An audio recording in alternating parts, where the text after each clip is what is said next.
ministry. Each of us, as a ministry, sa Panginoon. Lahat tayo ay meron tayong gusto gawin sa Panginoon. At kaya tayo na-say that we are willing to serve God. And I know na ang mga isa natin ay meron desire na maglingkod sa Panginoon. Kaya lang, may mga ministry na hindi pa natin nagagawa. May mga ministry na hindi pa natin sinisimulan gawin. Pero ang puso natin ay willing mag-serve sa Panginoon. Because if you are really a Christian, if you are true Christian, wala kang ibang gagawin kundi magnasang maglingkod sa Panginoon. Lahat po tayo mga kapatid ay iligtas because of purpose at lahat po tayo ay nagpapatuloy because meron tayong purpose para sa Panginoon. Ang ating tema na nais pong talakayin ko is it's all about still standing and still serving. Ang hirap manatili sa Panginoon kung wala kang dahilan. Ba't ka mananatili? Hello? Ang hirap mag-stay na magpatuloy ka sa Panginoon kung wala kang reason, bakit ka mag-stay? Bakit ka magpapatuloy? Marami pong nawawalang Kristiyano, those Christian na walang ministry sa Panginoon. Yung mga Kristiyanong sisipa o uwi, walang gagawin paglilingkod sa Panginoon, madali sa kanila ang umalis at umalikod sa Panginoon. Wala silang reason, wala silang rason para manatili. Pero ang taong nagmamahal sa Panginoon, ang taong naglilingkod at willing maglingkod sa Diyos, pumahanap ng kapalahanan para makapagbigay kaluguran sa Panginoon. Sa magitan ng mga ministry. And those ministry na meron sila, they believe that God put them para ilagay sila sa ministry, para magamit sila sa ministry at ginagawa nila yon para magpatuloy sa paglilingkod sa Panginoon at bigyan lugod ng Diyos. Kagaya ng Apostol Paul na natin kung binasa in 1 Timothy chapter 1 verse 12, he reminded us that pinakita po niya dito mga kapatid na ang Diyos ang nagmamayari ng ating mga ministry na pinaglilingkuran. Ang Diyos ang reason why kung bakit ka nandiyan sa ministry. Hindi ka inilagay porket na ikaw ay magaling. Hindi ka inilagay dahil ikaw ay matalino. Hindi ka inilagay dahil because you are qualified. God knows na willing ang puso mong maglingkod. Kaya ka nandiyan sa ministry. And we don't believe na ang nasa ministry magagaling lang. We don't believe na ang nasa ministry mga enough or qualified lang. Because I know those people na hindi qualified, those people na hindi magaling, kapag inilagay ng Diyos sa ministry, ang Diyos ang kumikilos kaya sila gumagaling. Amen. The Holy Spirit moved them para sila ay magawa ang mga bagay na pinapagawa ng Diyos. Now, let's talk about kung naniniwala kang God put us in the ministry. Siya yung naglagay sa atin sa ministry. Siya yung nag-appoint sa atin sa ministry. Kapag naniniwala kang ang Diyos ang naglagay, naniniwala ka kayang alisin ka pa ba ng Diyos yan? Naniniwala ka ba na kayang alisin ang tao sa ministry? No, we don't believe na ang tao ang mag-aalis sa ministry sapagkat ang Diyos ang naglagay, siya rin ang may karapatang alisin ka kapag hindi ka nakarapat sa ministry. So, kapag tayo magpapatuloy, kapag tayo gustong maglingkod ng tapat sa Diyos, at willing tayong maglingkod by the ministry ng bawat churches na ginagamit natin para papurihan ang Panginoon. So, ano o paano natin ibabalik o pagpapakita ng mabuting katiwala na ikaw ay nasa ministry ng Panginoon? Paano natin ipapakita ang pagiging mabuting katiwala? Paano natin ipapakita na tayo good steward ng Panginoon sa ministry ipinagkatiwala po sa atin? Amen? Now, first thing, number one, there are 5 things na gusto kong ituro sa atin ngayon ng Panginoon. Gusto ipaalala na Diyos sa atin sa mga nila ng kanyang mga salita. Number one, making yourself humble in ministry. Gawin mong mapagpakumbaba ang puso mo kapag ikaw ay nasa ministry ng Panginoon. Kung naniniwala kang ang Diyos ang naglagay sa iyo sa ministry, walang rason para magmalaki po tayo sa ibang tao. Walang rason para magmalaki ka sa Panginoon. Sapagkat anytime God, ang Diyos ang naglagay, siya din ang may karapatan na pwede bawi sa iyo yung ministry. Amen. Ang masarap po na tayo ay naglilingkod sa Panginoon, yung hindi tayo nagmamataas. Ang sarap na maglingkod sa Panginoon na may mababang puso. Alam niyo po, mas nakikita ko, ginagamit sa Bible ang mga taong may mababang puso, ginagamit sa mga dakilang bagay. Moses, inaamin niya that he is not a good speaker. He is an eloquent. Hindi po siya magaling magsalita, pero ginamit siya sa dakilang bagay. Amen? Kaya yung mga bagay po na even na hindi natin kaya, yung mga bagay na iniisip natin, ang Diyos lang ang may kayang gumawa, kapag maglingkod ka sa Panginoon ng walang yabang, walang pagmamataas, walang pagmamalaki, gagamitin ka ng Diyos sa iba't ibang larangan ng paglilingkod na mas dakila pa at hindi abot ng kaisipan mo. Kasi alam ng Diyos, mga kapatid, kung ano ang nilalaman ng ating mga puso. Amen? Kaya sa Diyos, mahalaga kapag hindi tayo naglilingkod para itaas ang ating mga sarili. Hindi tayo naglilingkod para sa palakpak ng maraming mga tao, kundi para iangat ng Diyos o iangat ng Diyos sa bawat ginagawa natin. Yun ang pinakamasarap, yung maglilingkod ka ng walang pagmamalaki, walang pagmamahuli, kaya mong maglingkod kahit walang nakatingin. Kaya mong umawit kahit hindi maganda ang boses. Kaya mong tumugtog kahit hindi ka marunong. Basta ibibigay mo ang the best para sa Panginoon. Sabi na, humility in service leads to God's lifting. Gusto mong iangat ka ng Diyos? Maglingkod ka na may mapagpakumbabang puso. And I believe, yung mga taong walang gaano alam sa isang bagay, pag bilig silang maglingkod, ang Diyos ang maglalagay ng talent para magawa mo ang mga bagay niya. Bubulat ka na lang.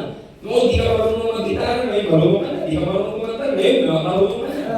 Hanggat kailangan, hanggat alam ng Diyos na ang puso mo willing maglingkod at mapagpakumbaba, balang araw, iaangat ka ng Diyos at ang Diyos ang magbibigay sa iyo ng promotion sa mga bagay-bagay. Amen? David, from being a shepherd to become a great king. Hello? So, may mga proseso at kapag ang Diyos ang gumawa, magugulat ka na lang, balang araw ay makikita mo iangat ka ng Diyos. Amen? Yun yung process, unang proseso o unang paraan para maging good stewards ka ng Panginoon. Sabi na sa James chapter 4 verse 8, humble yourself in the sight of the Lord and He shall lift you up. Patunay lamang po na magpakita po tayo ng mapagpakumbaba. Marami po sa ministry, sa ating ministry mga kapatid. Marami nagkakagulo, marami nagkakaaway-away, marami nagkakaroon ng kompetensyan. Why? Kapag maglagay ka ng pagmamapuri sa puso mo. Amen? Pero alam nyo, walang pinagkaiba ang anumang ministry ginawa mo sa church sa naglilinis. Walang pinagkaiba ang soul linis sa nagwawalis. Walang pinagkaiba ang pag-preach sa naglilinis ng inidoro ng church. Sabagat lahat po yan ay paglilingkod sa Diyos. Amen? Number 2, making yourself presentable in the ministry. Kung naniniwala ka ang Diyos ang naglagay sa iyo sa ministry, believe it, na gawin mo ang sarili mo, na i-present mo sa Panginoon ng may kaayusan at may karapatan ng mga bagay na ginagawa mo sa Kanya. Kung magbibigay ka ng effort sa isang mayor, kapag bibigay mo yung the best na effort. Kung magbibigay ka ng effort or project sa teacher mo, so, walang pinagkaiba. Kung magbibigay ka ng effort sa Panginoon, how much more dahil the best na gagawin mo para sa Kanya. Amen? Kung sa eskwelahan, maaga kang pumapasok, takot ka sa masabihan kang ng late, mababawasan ka ng grades. Sa trabaho, takot kang mali, sapagkat alam mo na pwedeng bigyan ka ng record, at pag na-record ka, baka matanggal ka sa trabaho. No, may takot tayo. Pagdating sa Panginoon, bakit wala ka effort? Bakit lagi tayo nalilate sa Panginoon? Bakit wala tayong ibinibigay na effort sa Panginoon? Amen? So, kailangan meron tayo, ipe-present natin mga kapatid, yung ating sarili sa Panginoon, na maging presentable po tayo sa Kanya. Makita po sa atin, na sa atin pa lang, na ang ating ginagawa sa ministry ay buong puso natin ginagawa, buong buhay natin ibinibigay, even our life is a good example, mga kapatid, para ibigay sa Panginoon. Kaya napakasarap po na tayo maglingkod sa Panginoon, na may presentable life and ministry. According to Romans chapter 12, verse 1, sabi dito, I beseech you therefore, brethren, by the mercies of God, that ye present your bodies as a living sacrifice, holy and acceptable unto God, which is your reasonable service. Hindi mahalaga sa Diyos ang magandang boses mo, mahalaga sa Diyos yung magandang pamumuhay mo bilang Kristyano. Hindi mahalaga sa Diyos ang talent mo, pero ang pinakamahalaga sa Panginoon, yung talent mo na ibinibigay mo sa Diyos, even yung buhay mo, ay isang handog sa Panginoon, binibigay mo sa Kanya. Amen? Kung binibigay mo yung talent mo, ever Sunday, pupuli ka sa Kanya, tumutugtog ka sa Kanya, pagdating Monday to Saturday, ibinibigay mo ang buhay mo sa mundo. Di ba po? Kaya maging presentable po tayo. Not only sa church, even in the outside of this church, ay maging presentable po tayo na ating ministry, hindi lang pang Sunday ministry, kundi pang lifetime o pang buong buhay mo, na kahit nasa labas ka, ay meron kang pinangahawakan sa Panginoon. Amen? So, ang Panginoon, wala na naman sa simbahan. Ibig sa labas at kung saan ka man pupunta, saan ka man naroon, ang puso mo ay nandiyan ang Panginoon. Kita-kita po niya ang ating pamumuhay. Kung tayo ay namuhay na presentable sa Kanya. Amen? Ang pinaka-the best na ibigay sa Diyos, hindi yung kayamanan o mga bagay na meron ka, kundi ang ihandog natin ang ating mga sarili na naglilingkod ng tapat at namumuhay ng tapat sa Diyos. Amen. Yun ang pinakamasarap na paghahandog sa Panginoon. Amen. True service is a life fully surrendered to God. Ang totoong paglilingkod ay ang buong pusong pagsuko ng buhay mo sa Panginoon. Kung ikaw ay papasok sa isang music ministry, serve God ng buong puso mo, ng buong buhay mo, na ibig paglabas mo, wala kang ibang paggagamitan ng talent mo sa Panginoon. Kung aawit ka sa Panginoon, kung aawit ka ng buong puso mo, at paglabas mo, wala kang ibang aawitin mo, ang boses mo ay binibigay mo lang sa Panginoon. At yun ang pinakamasarap mong handog sa Panginoon. Amen. So mga kapatid, kailangan makita po sa atin po yun. And the number 3 po, mga kapatid, according kanina, making yourself, makikita pa natin kanina, ay making yourself presentable and making yourself humble in ministry. And the number 3 is making yourself available in ministry. Mahalaga po sa Panginoon that you are always available, even hindi mo ministry, pero you are willing na maglingkod sa Panginoon sa anumang larangan ng paglilingkod sa Kanya. Amen? Kasi minsan po, we are not always prepared sa mga bagay, lalo na kapag hindi ikaw yung nakatoka sa ministry. Para sinasabi mo natin, hindi ko ministry yan, ministry nila yan, hayaan na natin sila dyan. So, kapag ikaw ay willing maglingkod sa Panginoon, hanggat may empty na walang tao sa isang ministry, magpagalamit ka. Amen? So, ang paglilingkod sa Panginoon ay pantay-pantay. Makita ka ng dumi, sasabihin mo ba, antay ko muna yung magtagapaglinis namin kasi yun yung ministry niya. Pagkakataon mo na yun, mga kapatid, na gawin yung ministry, even hindi sa'yo. Sapagkat gawin mo para sa Panginoon. At kung naano yan, mas naigir, sapagkat may katuwang ka sa paglilingkod. Amen? Yun yung gusto ng Panginoon po sa atin, that making yourself available in ministry. Sometimes may mga tao na nasa ministry, even na sila hindi available, nawawalan, nababakante ang ministry. Ang ministry po ay sa Diyos. Ang ministry po ay pagmamayari ng Diyos. Ang ministry po ay isang opportunity o privilege na mula sa Diyos na pwede gawin ng bawat Kristiyano. At hindi lamang mag-i-stop ang ministry sa iyo. Amen? Amen. We have a freedom para maglingkod po sa Panginoon sa anumang larangan ng ministry. Amen? According sa Isaiah 6:8, mga kapatid, kagaya ni Isaiah, sabi niya, also I heard the voice of the Lord saying, whom shall I send? Who will go for us? And Isaiah said, here am I. Send me. Willing ang puso niya maglingkod. Willing siya magpagamit. Willing siya magpatuloy. Willing siya dalhin kung saan siya gamitin ng Panginoon. Willing siya maging available sa lahat ng bagay. Sapagat ang puso ni Isaiah ay willing maglingkod sa Diyos. Amen. Ang tunay na pagtugon sa Panginoon, sa panawagan ng Diyos, ay ang pagpapakumbaba at pagsunod sa Kanya sa anumang oras. Hindi yung, Lord, kung kailan ako prepared, tsaka lang ako magpagamit. No. Dapat ang puso po natin, Lord, handa akong magpagamit. Yung pinakamasarap na paglilingkod po sa Panginoon, na flexible ka sa anumang larangan ng paglilingkod. Hindi ka naka-stick dun sa isang bagay lamang, kundi mas maraming bagay na available ka, mas maraming pagkakataon na pwede kang magamit ng Panginoon. Amen? Kaya dapat po tayo laging handa at magpadala at magpagamit sa Panginoon, lalo sa ministry. Dapat ang ating response lagi, Lord, I am ready to serve you. Lord, I'm here, send me. Yun ang pinakamaganda pong pamantayan ng isang Kristyano. Amen? A willing heart is the best response to God's call. Ang pusong willing maglingkod sa Panginoon, ang pusong merong willing magpagamit sa Panginoon, ito yung puso na pinakamasarap tingnan, yung pusong willing laging mag-respond sa panawagan ng Diyos. Amen? Kaya bumabagal ang blessing sapagkat marami kang rason para hindi maglingkod sa Panginoon. Kung bakit maraming hindi bumabalik sa atin, hindi dumadating sa atin ang answered prayer. Why? Marami tayong mga rason para hindi magpagamit sa Panginoon.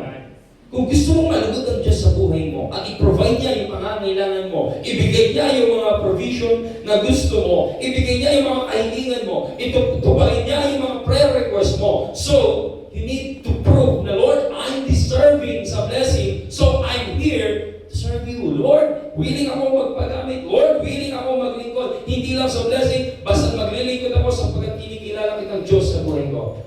At yun ang reason kung bakit ka na-save is to serve God. Amen? Kaya kung tayo still standing and still serving sa Panginoon, kung mananatili ka sa Panginoon, mananatili kang naglilingkod sa Panginoon. Kasi ang tao naglilingkod, ang Kristiyano naglilingkod sa Diyos, walang dahilan para tumigil sa paglilingkod. Alam mo, kapag meron kang ministry, maraming discouragement na makikita mo sa tao, pero pag titignan mo ang ministry, mananatili ka. Amen? Sapagat ang tao, may makikita ang pagkakamali, pero sa ministry, wala. Amen? Ang tao, pwede mo maging kaaway, pero ang ministry, hindi mo maging kaaway sapagkat Diyos ang nagbigay dyan at yun yung privilege mo para maglingkod sa Kanya. At kapag ikaw ay maraming dahilan para umalis, ikaw ay maraming dahilan para tumigil, ikaw ay maraming dahilan para huminto sa pananampalataya, tingnan mo yung ministry mo kapag iniwan mo. So, kailangan meron kang reason na, Lord, gusto ko maglingkod sa inyo. Maaaring discourage ako, Lord, pero willing ako maglingkod sa inyo. Amen? Kapag iniwan mo ba yung ministry mo, makakapaglingkod ka kaya kapag nasa mundo? You are a soul winner. Iniwan mo ang Panginoon, magiging soul winner ka kaya sa labas. You are a musician. Kapag ikaw ay mawala sa Panginoon, makakapagpuri ka kaya sa pamagitan ng pag-music sa labas. Why? Tinalikuran mo yung gawain ng Panginoon. Di ba?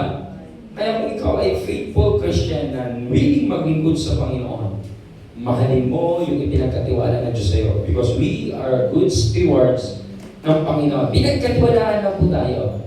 At yung nagkatiwala po sa atin, pwede niyang bawiin sa atin kapag hindi tayo karapat-dapat. Amen? Amen. A willing heart is the best response to God's call. Kailangan meron tayong pusong willing sapagkat yun ang pinakamagandang response sa panawagan po ng Panginoon. Amen? Even may magandang plano ang Diyos sa buhay mo, kahit gaano kaganda. Yung sinabi niya ni Jeremiah 29:11, I have planned na napakaganda para sa iyo, plano na ito ay magbibigay ng kabutihan, magbibigay ng kaayusan sa buhay mo. Kahit ang ganda ng plano ng Diyos, pag wala kang willing na pusong maglingkod, ay hindi ka kailanman susunod sa panawagan ng Diyos. Amen? Kailanman hindi mo susunod yung will niya. Kapag ikaw ay walang willing na pusong magbibigay ng papuri at talunod at paglilingkod sa Panginoon. So, kailangan natin yung mga kapatid. So, makita ba sa atin? And number one, making yourself humble, making yourself presentable, making yourself available kung naniniwala ka that we are a good stewards ng Panginoon. Number four, making yourself fruitful in ministry. Pinakamahalaga sa isang naglilingkod sa Panginoon, yung hindi lamang ikaw ay manatiling ikaw habang buhay. Dapat ikaw ay nagbubunga sa ipinagkatiwalang ministry ng Panginoon sa buhay mo. Amen? Yung talent mo, idoble mo. Yung talent mo, ituro mo. Yung gift mo, pwede mong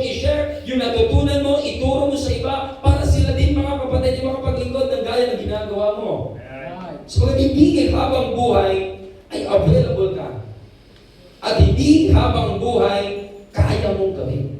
Sapagkat dumarating ang panghihina, dumarating ang pagtanda, dumarating ang karamdaman, dumarating ang pagkawala.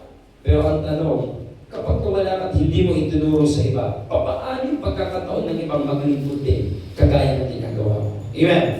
Hindi natin para ipagdamot ang ministry. Sapagkat ang ministry ay sa Diyos at pinagkatiwalaan lang po tayo. Amen?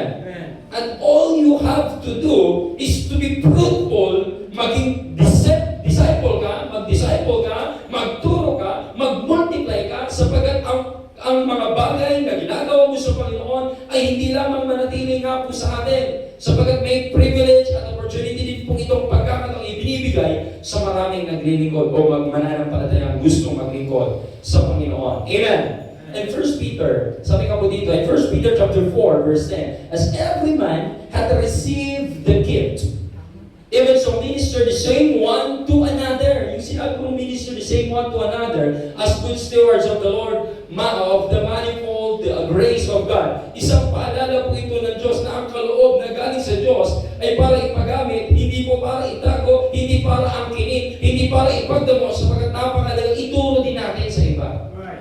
Kung magaling ka mag-gitara, ay hindi yung gift mo, ituro mo sa iba.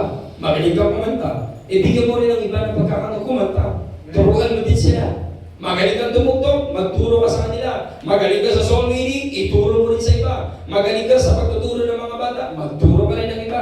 Sapagkat yung galing ay hindi po mahalaga sa church kung walang pagtuturo, walang pagduduplicate, kung ikaw lang ang magaling, ay hindi mahalaga sa Panginoon yun. Ang gusto ng Panginoon, yung magaling ka na, pero nagmumultiply ka, dumadami kayo.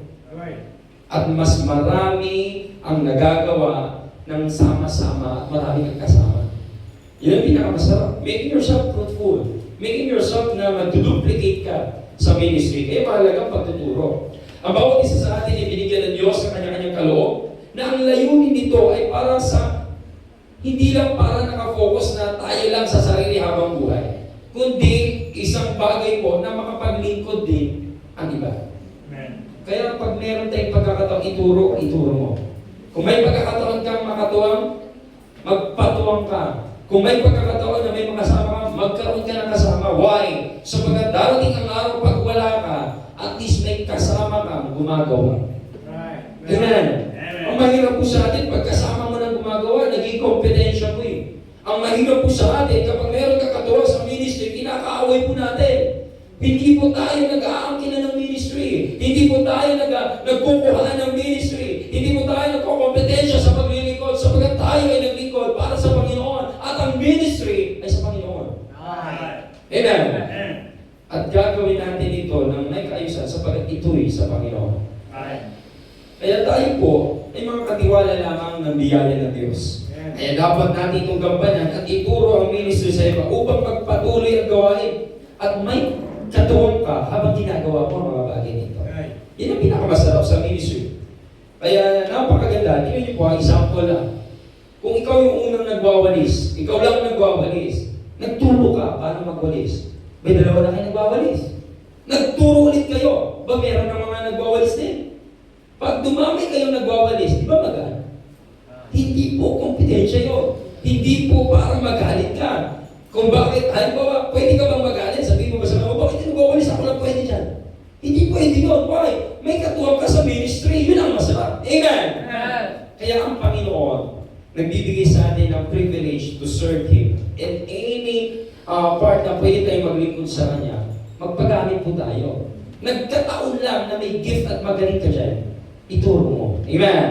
At yun ang nais pa ng Panginoon mo sa atin. Sabi niya, as a good steward po. Even so, minister the same one to another. Hindi natin para ipagdamot ang isang gift o ministry na ibinigay ng Diyos sa atin. Sabi ko, minsan kasi paniniwala natin, ako lang magaling dyan.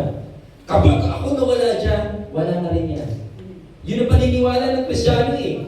Lalo na kapag ito ang maling puso sa Panginoon, they accept all honor and yung palakpak ng tao, yun ang habol at hindi yung pagbibigay papuri sa Panginoon. Dahil ang totoong Kristiyano may mababang puso, ang totoong Kristiyano may malinis ang puso, maglilingkod ng tapat sa Panginoon at kailanman hindi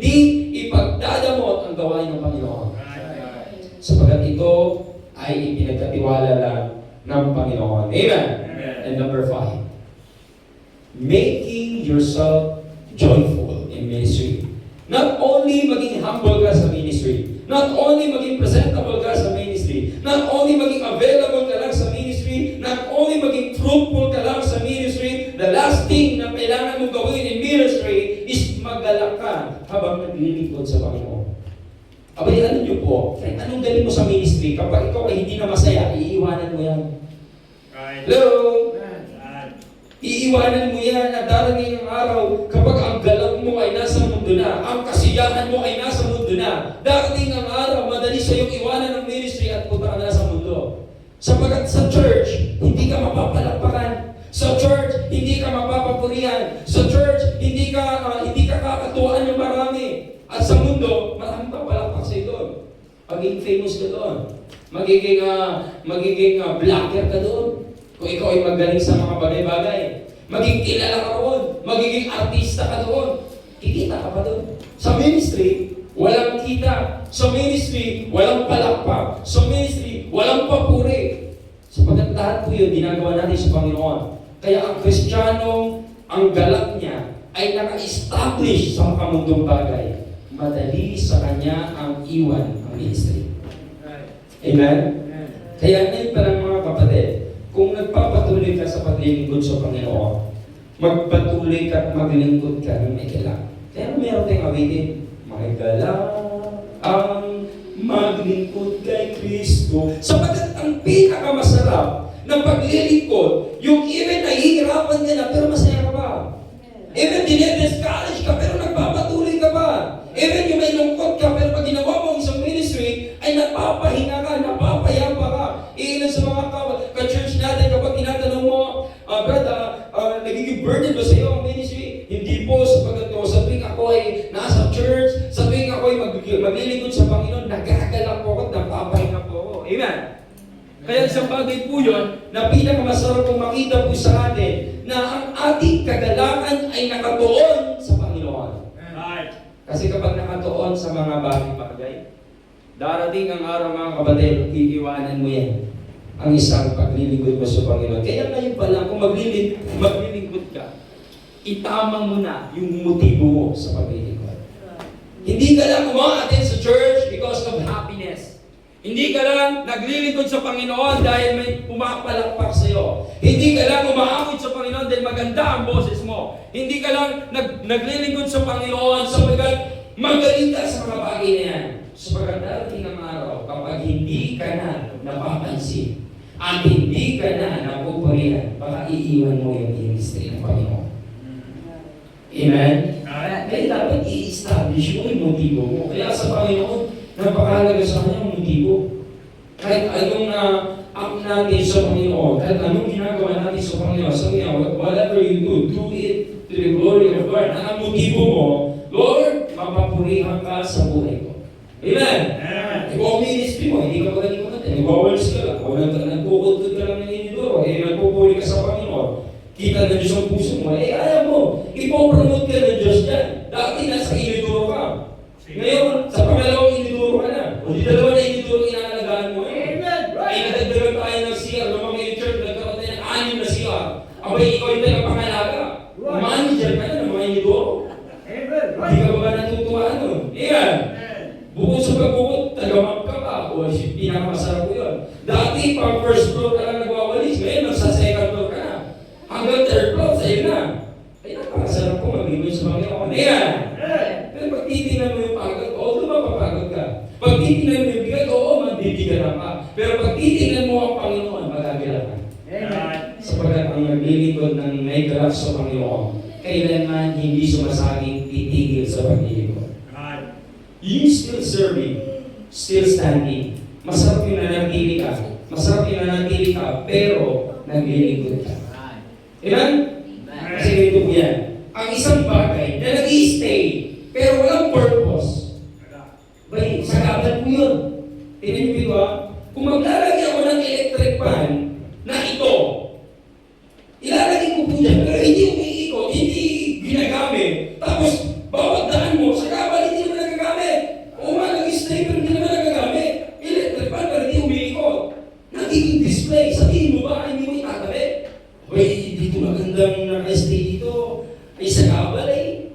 Right. So, ang isang Kristiyano, mag-desire ka sa buhay mo na wag kang mag-display sa church. Amen? Ang daming ministry na pwede ka magpagamit. Ang daming ministry na pwede ka mag-function. Ang daming mong gift na pwede mong ipagamit. Amen? All you have to do is magkaroon ng desire na magpagamit sa Panginoon. Not only maging attenders, not only maging taga-upo, not only na taga-support ka lang, kundi mas masarap yung nagpapagamit ka ng buhay mo sa Panginoon. Right. Amen? Naglilingkod na tayo tapat sa Panginoon. Nagagala pa bang naglilingkod sa Panginoon? Sabi ng book of Psalms, chapter 100, verse 2, serve the Lord with gladness and come before His presence with singing. Isang bagay po yan na masarap yung naglilingkod ka sa Panginoon ng may gala. Sapagkat hindi ko sinasabi na kapag naglilingkod tayo bilang isang mananampalataya ay wala nang kalungkutan. Hindi ko sinasabi na kapag Kristiyano ka na wala nang problema. Hindi ko sinasabi na kapag Kristiyano ka na hindi ka na makakaranas ng kalungkutan. O makakaranas ka ng failure. O makakaranas ka ng distraction. O makakaranas ka ng kalungkutan. Yung iba mamamatay pa ng mahal sa buhay. Pero ang tanong, kapag dumating matitinding bagay sa buhay mo, kaya mo bang maglingkod ng may galas sa Panginoon? Kapag hindi mo nagagawa ang mga bagay na yun, mga kapatid, hindi ka sanay na makareceive ng mga pangit na sitwasyon, madali sa iyo ang bitawan ng isang gawain ng Panginoon. Amen? At now, mga kapatid, making yourself joyful in ministry. Sabi ko po dito, ang tunay na lingkod ng Diyos ay naglilingkod ng may galak sa gawain ng Diyos. Amen? At hindi natin tinitingnan yung position natin. Hindi natin tinitingnan yung pagiging yung authority na meron tayo. Hindi natin tinitingnan yung pagiging importante nating tao. Pag nasa ministry ka, hubalin mo ang pagtingin mo sa sarili mo kung sino ka. At ang gawin mo servant ang sarili mo sa Panginoon. Amen. Sigat niya ang Panginoon Jesus. Hinubad niya ang pagiging Diyos and sinukat niya ang pagiging servant.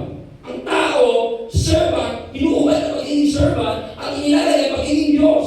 Pagiging importante, pagiging authority, pagiging edukado, pagiging profesionado. Marami tayong nilalagay sa ating mga sarili, mga kapatid. At yun yung naging reason kung bakit ayaw mo sa ministry. So bakit ayaw mo maging servant. All you have to do is maging servant mo tayo sapagkat we are served, or we are saved to serve. At yun yung purpose natin. At ang sabi ng Bible, ang sabi ng Panginoon, kapag tayo makita po niya, balang araw kanyang pagbabalik, sasabihin niya sa atin, the good and faithful servant. Amen? Amen. Hindi mo sasabihin siya, the good and faithful teacher, the good and faithful doctor, the good and faithful engineer. Ang hinahanap ng Diyos servant. Sapagkat servant, yun ang mga taong naglilingkod sa Diyos nang walang anumang kapalit. That is a servant. Amen? Amen. Yun ang servant ng Panginoon. Yun ang servant ng Diyos. So, kailangan makita po sa atin, in our conclusion, nagiging mabuting katiwala ba ng Diyos sa kanyang ministry? I know na ilan sa atin ay nasa ministry. Ilan po sa atin ay nag-desire pa lang sa ministry. Ilan sa atin mga ginawang leader sa ministry. At ilan po sa atin mga kapatid ay naging mga kahalili kapag wala yung mga tao sa ministry. So lahat po yun ay isang paglilingkod sa Panginoon. Ang tanong po mga kapatid, nagiging mabuting katiwala ba tayo ng Diyos sa ministry? Now, kamusta ang ministry na ipinagkatiwala ng Diyos sa iyo? Amen? At kamusta ang motibo ng puso mo habang ginagawa mo ang ministry ng Panginoon? Amen? If there is something wrong, hindi pa huli ang lahat. At pwede ka pang bumawi sa Panginoon. All you have to do is be a good stewards of God's ministry. Amen? From now on, hindi mo pa alam ano bang ministry pagkatiwala ng Diyos sa atin. Ang kailangan lang po natin is paano tayo mag-response sa panawagan ng Diyos sa iba't ibang ministry na kung saan po tayo kailangan. Amen? Maging flexible tayo, maging kagamit-gamit tayo, maging willing po tayo magpagamit sa ilang larangan. Sapagkat ang hinahanap ng Diyos, maging good stewards po tayo. At yung ministry, pinagkatiwala ng Diyos, kagaya ng Apostle Paul, ang Diyos ang naglagay. Kapag nakita ng Diyos, hindi ka karapat-dapat, ang Diyos din ang may karapatan gumamit. Amen? Be a good steward of God's ministry. Let us pray. Nakita